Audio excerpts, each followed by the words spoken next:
Hello, Maverick fans. Welcome to another edition of the Mavpuckcast. I am Jon. I am here with Bridget, and we are here to talk about UNO hockey, talk about their most recent series out at Oxford, Ohio, taking on the Miami RedHawks in their first road conference series of the calendar year. We're also going to take a preview at their next home series coming up this upcoming weekend against St. Cloud State at Baxter Arena. And we've got some other fun things to talk about along the way. But before we get to all of that, we've got to thank our founding members for their support of the Mavpuckcast this season.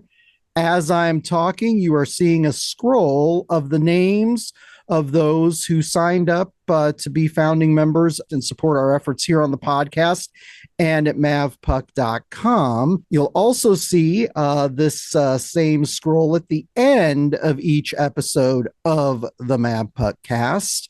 And if you would like to support our efforts here at the Mavpuckcast and at mavpuck.com, be sure to visit mavpuck.com/donate. All right. Had a important series. Look, all the series are important right now, but this was a big series going on the road against a Miami team that has struggled the past decade or so. We were really hoping that the team could get off to a good start in the series and hopefully gain 6 valuable conference points, but you never know. Going to a place like Miami, UNO had won the previous 8 contests where they had faced the RedHawks. First period, Friday night, 6:13 into the first. Miami goes up 1-0. The puck was shot from out at the blue line. It deflected off a couple of players. Casper Nasson was credited with the goal, so it was 1-0 Miami early, Bridge. Yeah, I've heard Coach Gabinet say on many occasions, that they want to, I think the expression is get off the bus quick, get a good start into the game. And that was definitely not what we were looking for early in the game for the Mavs. No, it definitely wasn't. But 15-18 into the first, Charlie Lurie ties it up on the power play, assist to Griffin Ludke and Tyler Rollwagon. Tyler had a nice series out there in Oxford this last weekend. So it's tied up 1-1. Just a little over a minute later, 16:33 into the first, freshman Liam Watkins gets his first goal as a Maverick, puts UNO up 2-1. Good awareness by Joe Grammer that got the puck to Watkins. It's great to see Liam Watkins starting to heat up for UNO. He has not gotten a lot of game action this season, but he was a terrific forward, terrific skater in the USHL. So we're excited to see what the future holds for him with the Mavericks. So it's 2-1 UNO after one, a good position to be in. But I will say, going into that second period on Friday night, Miami controlled the play for much of the period and had a number of opportunities to tie it up.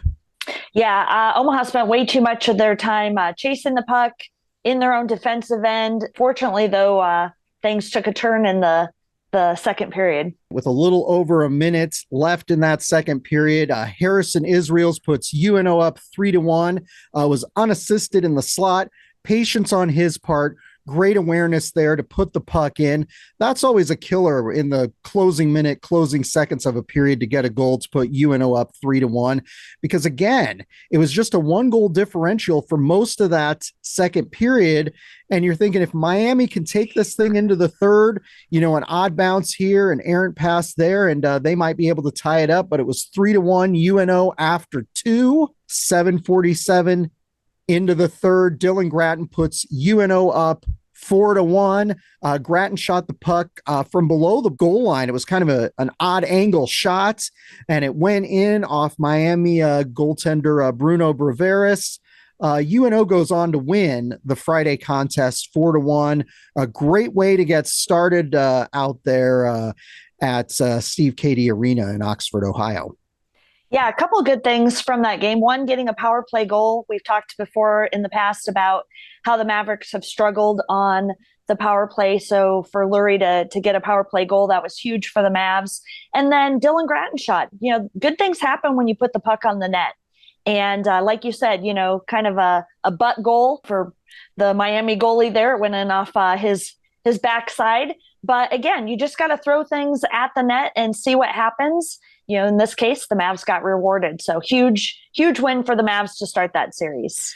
Yeah, you see that a lot of times with teams, especially as you talk about our special teams play on the power play.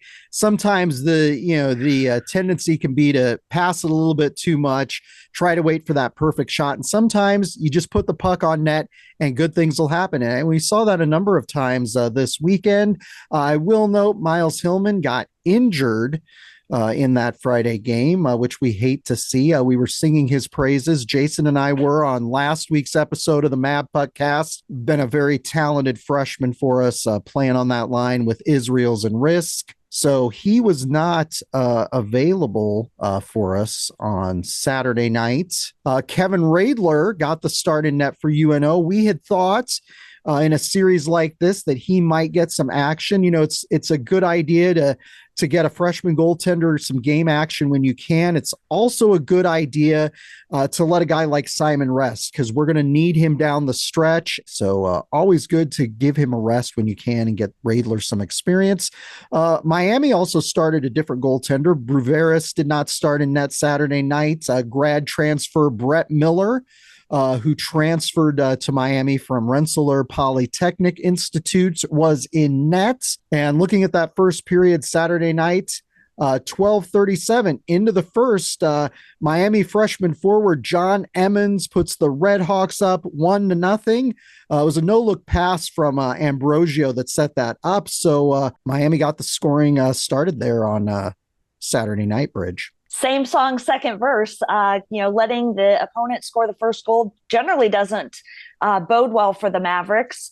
But fortunately, we had some help coming, and our fortunes would soon turn. Yeah, absolutely. And again, it was one of those periods where it was in the closing moments of the period with about a minute left in the first. Brock Bremer ties it up off a rebound in front of the crease. So 1-1.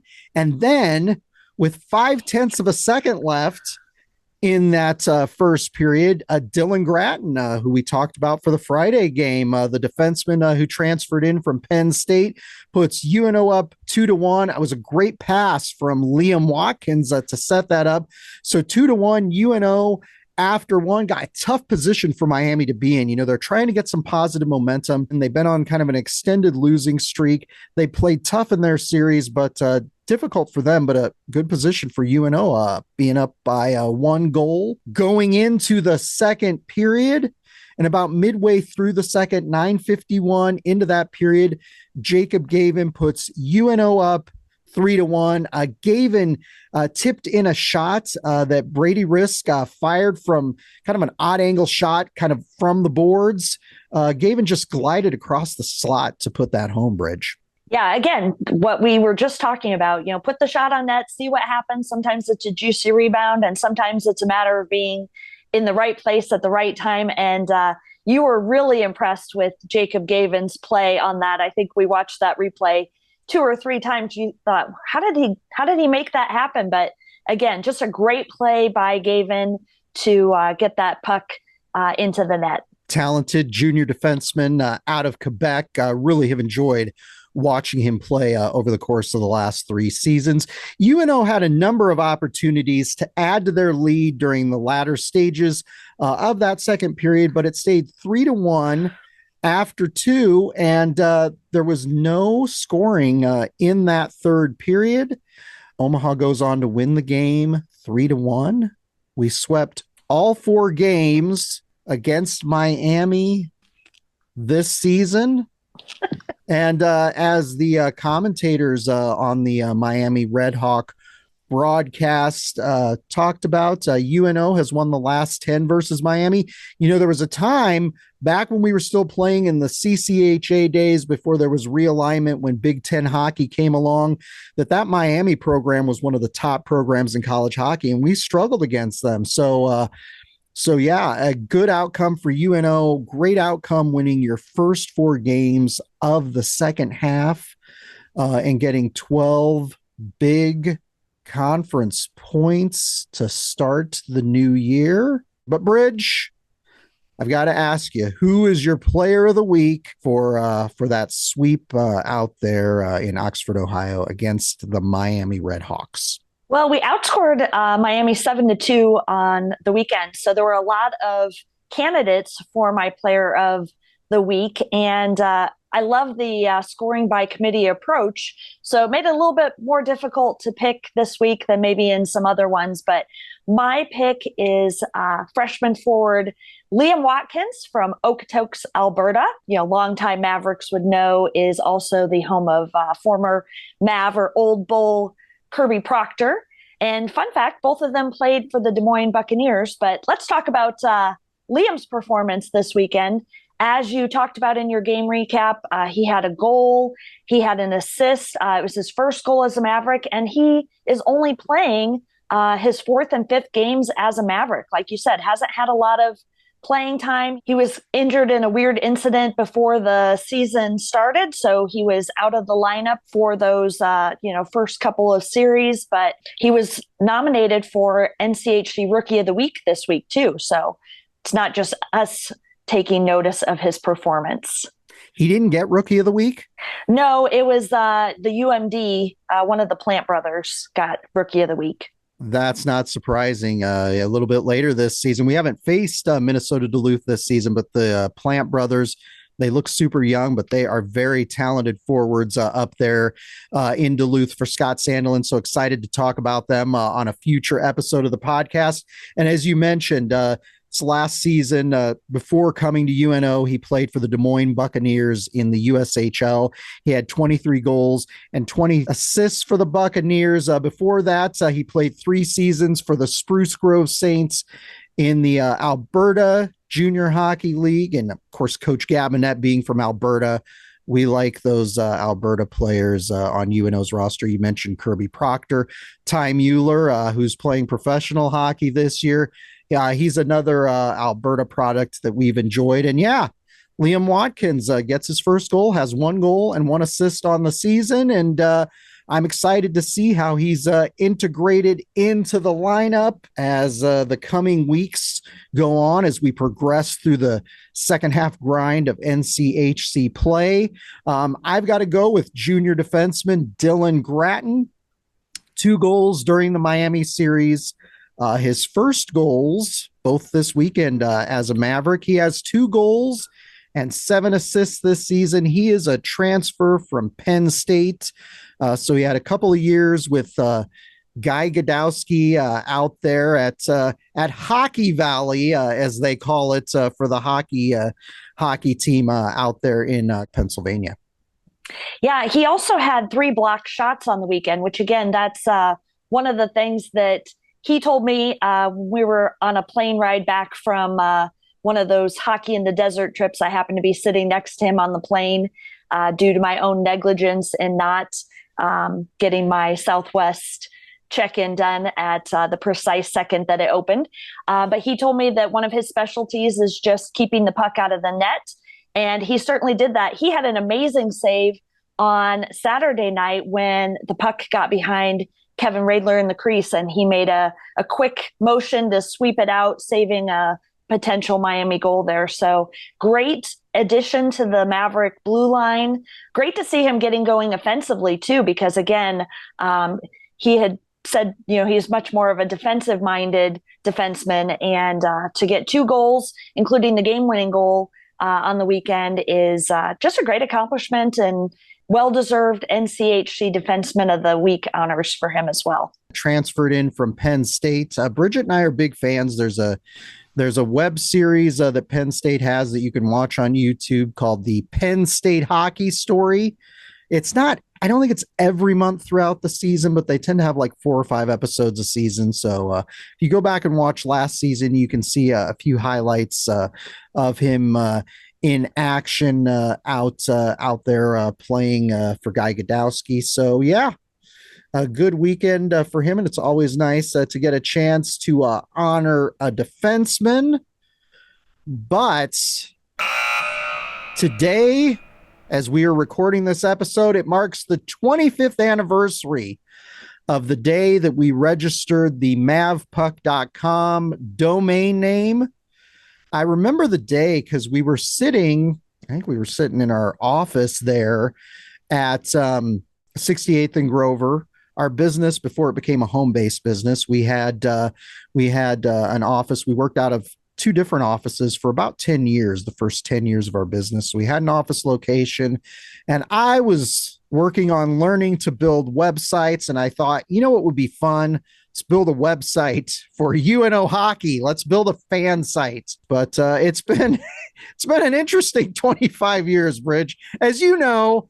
And I don't know, like some of the newer fans that we met over the years, I don't know that they understand like why some of these things are hard for me. But, you know, you see all of the public debate that's going on regarding the place of social media in our society today, as we sit here in the early part of 2025. And you know, we got to experience that 25 years ago because MavPuck.com really started out as a message board. It was a fan forum. It was message board software that was open source software that a number of websites used. I remember I downloaded it from a server at the University of Minnesota. My friend Noor Thapa, who hails from Nepal, who was a programmer for a web design company in that building that we were in, that we had our business in at 68th and Grover. He helped set up that message board for the first website way back when. But we got to see a lot of the good and the bad that comes with having a message board where it's crowdsourced content and people can express their opinions. You know, you have those moments, Bridge, where, you know, some weeks people are very happy with you. Some weeks they're like, you're not deleting and moderating this enough. And then other weeks it's like you're moderating and deleting stuff too much. So we've gotten to see it all, but we've had some great discussions over the years, gotten to meet some great fans along the way. Bridget, what are your thoughts on the 25th anniversary of MavPuck.com? See, I have no problem with it starting in 2000 because then it makes it a lot easier for me to remember how old it is. I have to, add 3 when we talk about, how long we've been Maverick hockey fans and how far back our attendance streak dates to, which is day 1, by the way, for those of you who are just tuning into the podcast for the first time. We've been hockey fans and had an attendance streak since day 1, but the fan site came about 2.5 years later. But I've loved the journey. Noor was really a wonderful friend, and he was a huge Husker football fan back then, and even still today. There are a lot of Husker message boards, but there really wasn't a lot for us as Mav fans. There was an e-list, which I'm not even sure that some of our young fans know what that is, but it was like a message board via email. You would get, the threads to your email, the Yahoo list, the e-list. And I still have some of those printed out. Maybe we'll have to dig some of those out from my giant boxes in the basement. But it was a way for us to connect with other fans.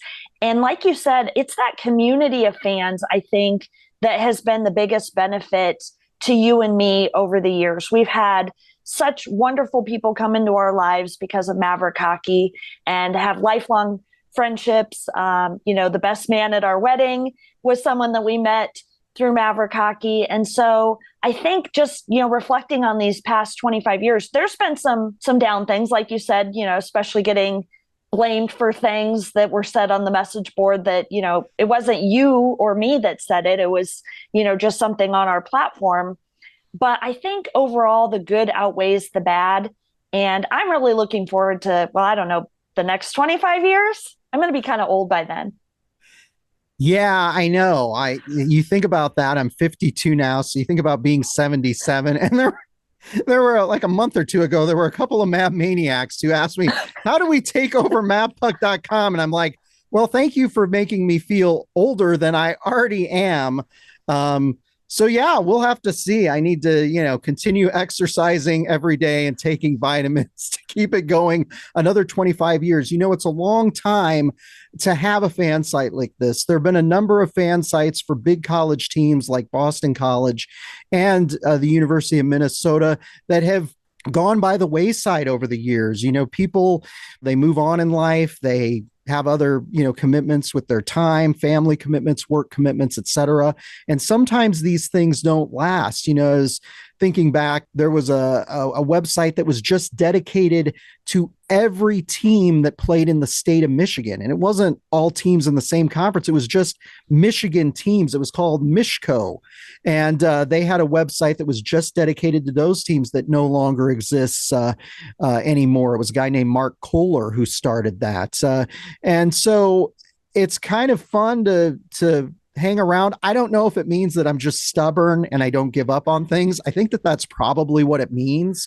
But it's been really cool to see how it's changed and evolved. I know that Roger Humphrey, a friend of ours from UNO Hockey, he had talked just recently. We were chatting about this because somebody who is new to MavPuck and is new to knowing us asked about how long MavPuck had been around. And Roger was like, boy, it really has changed over the course of 25 years.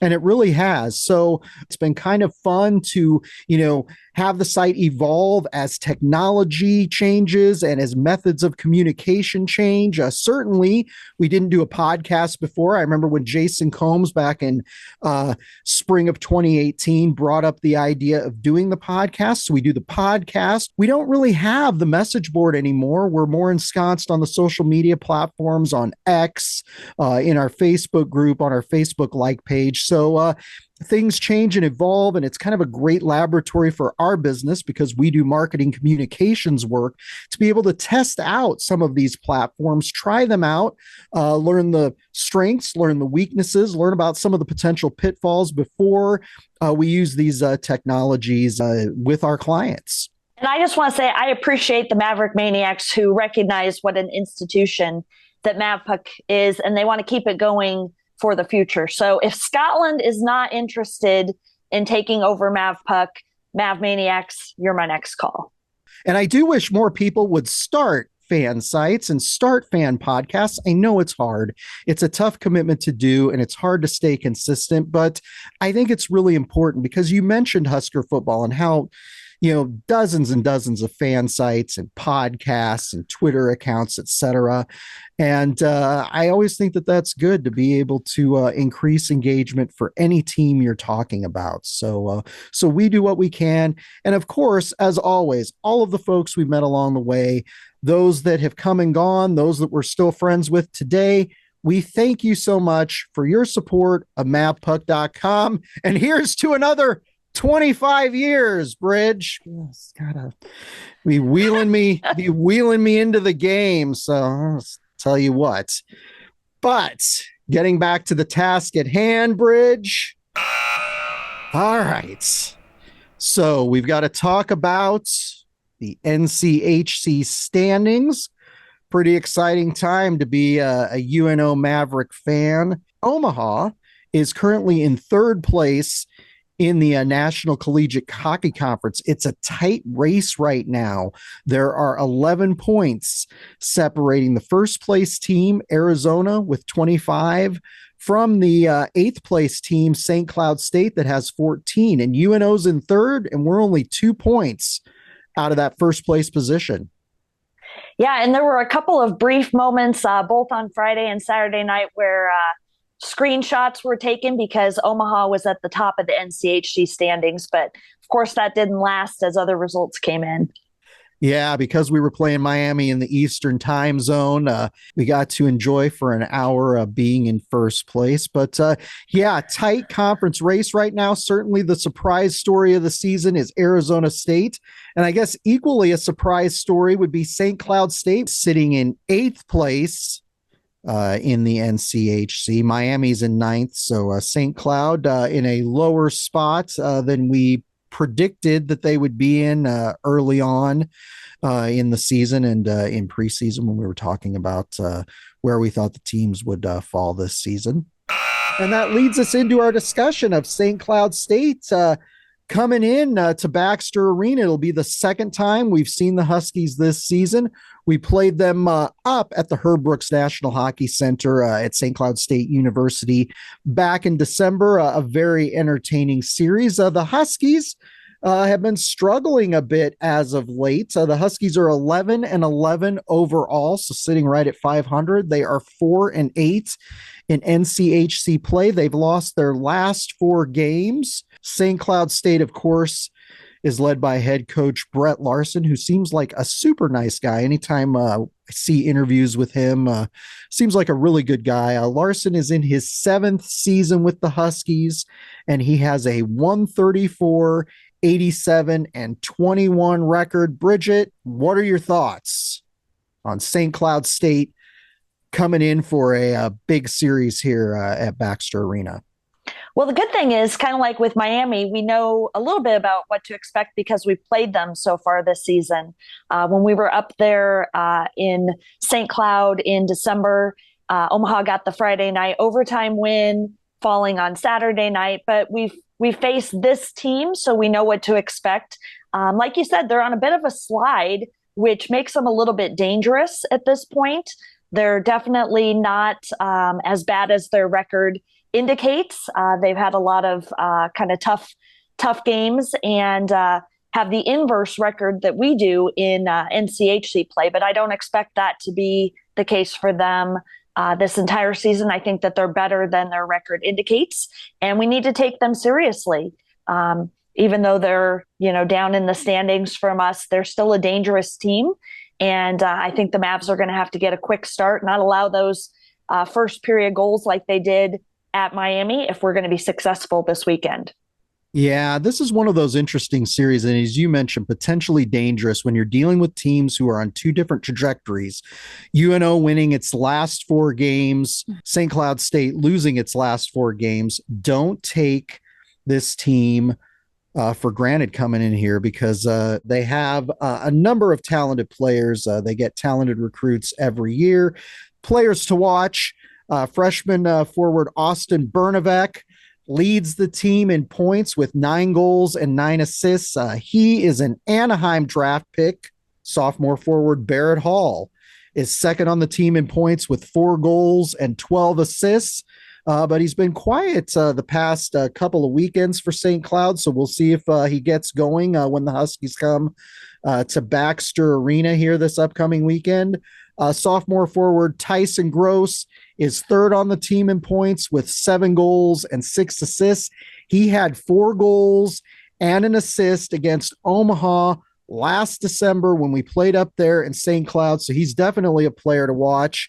And in nets, it's been interesting. When we were up there for that St. Cloud series in December, we learned before the game on Friday night that Isaac Posh, their talented netminder, got injured prior to that Friday night game. And we did hear a rumor, and I don't do rumors on here. I know people probably think I do, but I've just got to say what the rumor was. And I don't know if it's true, so we're couching it as a rumor, but we heard that he injured his foot moving a toilet mere hours before that game. And the reason that I mention it is because that sounds like something I would do mere hours before the game. And Bridget would say, don't do that right before we're going to go to hockey. You're going to get hurt and it's going to ruin our attendance streak. So that's what we've heard is the reason that Isaac Posh is out. I'm not sure when he's getting back in the lineup. It sounded like maybe he was done for the season. But Bemidji transfer Gavin Enright has appeared in nets in 9 games. He has a 2.75 goals against average and a .910 save percentage. And then redshirt freshman James Gray has also seen action in nets. He's appeared in 3 games, but the last appearance was in that series against UNO. So I don't know if we'll see him in Omaha this weekend. We'll just have to see. He has a 3.93 goals against average and a .862 save percentage. Bridge, I asked you your initial thoughts, but I got to ask for your prediction. St. Cloud coming in, a big series. I do not want to put the cart before the horse, but it's pretty amazing that we've started off with 12 big conference points, and we have an opportunity here to get 6 more in the friendly confines of Baxter Arena. What do you think is going to happen? Do you think we're going to sweep? Do you think we're going to split? Do you think we're going to get swept by the Husky? What do you think is going to happen with Brett Larson and company coming to Omaha for a key conference series at Baxter Arena this weekend? Boy, good question. I think part of my answer depends a little bit on the injury status of Miles Hillman and even Cam Mitchell, because I think a healthy Maverick squad makes a huge difference. But I'm going to go out on a limb here, John. I'm going to predict a Maverick sweep. I think that the Huskies' woes continue. I think the Mavs have a great scoring by committee approach going on. We've got, threats from top to bottom in the lineup. And so I think if we can put two solid games together, I think we have a chance of getting the sweep over the Huskies this weekend. So what do you think? I'm going to go with a sweep as well. Fingers crossed that Mavs get 6 points. I mean, how crazy would it be to get 18 points to start off the second half of conference play, Bridge? It would be amazing, and I am not counting my chicken yet. I'm not either. A couple months ago, I was like, I have no idea what this team's going to do in the second half, but hopefully, fingers crossed, things are starting to come together, but they've got to play discipline. They've got to play hard. That's a really good point. They need to play all 60 minutes because St. Cloud has been outscored in the third period. They usually get off to a fast start, and then when they've collapsed, it's been in the third period. So it's really important for the Mavs not to give up, even if they get down early, because, again, there's opportunities if they play the full 60 minutes, and hopefully not overtime, but maybe overtime. UNO is fairly low in the pairwise rankings, and we had some rough losses in the first half of the season, so they've got to find a way to keep getting as many wins as they possibly can, and winning against St. Cloud State will help out in that regard. They've just got to start, chipping away, just kind of building layer by layer, and seeing if they can get things done here in the second half, because I'll tell you what, the last month of conference play is going to be brutal. We got series coming up against the top teams in this conference, and a number of those are on the road. So Friday and Saturday's games will be at 7:05 p.m. Central Time at Baxter Arena. If you're thinking about coming out for those games, Friday night will be Paradise Night, spelled PARAD-ICE night, which sounds like it'll be a tropical theme, Bridge. Yep, that's what I've heard. Okay. Saturday's game will be a fun one. Saturday's game will be a Stripe the Arena night. We have never done a Stripe the Arena night, so it will be black and white stripes. And as I'm talking, I'm showing you a graphic of what color each section will be. So check that to see if you're in a black section or a white section. Our section, section 216, which is a really long section, is split right down the middle. So if you sit in the middle, I don't know if you're supposed to wear gray or not for that. That might help Jason, actually. He's got that streak going with the gray hoodie. Oh, yeah. Jason and I will definitely be wearing the gray hoodies on Friday. I don't know. I'm tempted to just wear a jersey and roll the dice. Nope. Okay. Nope. I watched your hoodie. It's ready. I really want to wear a jersey. That Saturday game, they will also be giving away rally towels. And I could be wrong, but I think the rally towels will correspond to the color of the seat that you're sitting in. That's my understanding as well. Okay. So I know fans have a lot of black gear and some have red gear and gray gear, but if you don't have white gear, you need get some. Yeah. Get some. Thankfully, our seats are in the black section, although I'm going to be wearing a gray hoodie potentially if we win on Friday night. So there's that. If you're not able to come out to the game this weekend, you can listen to the games on 1290 Coil here in Omaha or online anywhere on the Varsity Network app. Mike Valancourt and Terry Leahy will, of course, have the call. Friday's game, if you want to watch it on TV, will be on the CBS Sports Network, which I know Bridget's thrilled about. I mean, we'll be at the games, but when a UNO CBS Sports Network game is on the road, Bridget's upset because we do not have a traditional cable satellite package or even a multi-channel streaming bundle. So she would like those games to be on the NCHC TV package as well. Again, an and approach. Put them on CBS Sports Network and NCHC TV. How hard is this? That's right, NCHC. You need to listen to Bridget. Saturday's game will be on NCHC.TV for those of you who subscribe or those of you who are considering subscribing. And of course, be sure to follow MavPuck on all of our social channels, Facebook, X, Instagram. You can find links to our social channels as well as back episodes of this podcast at mavpuck.com. But until next time, Bridget, go Mavs. Go Mavs.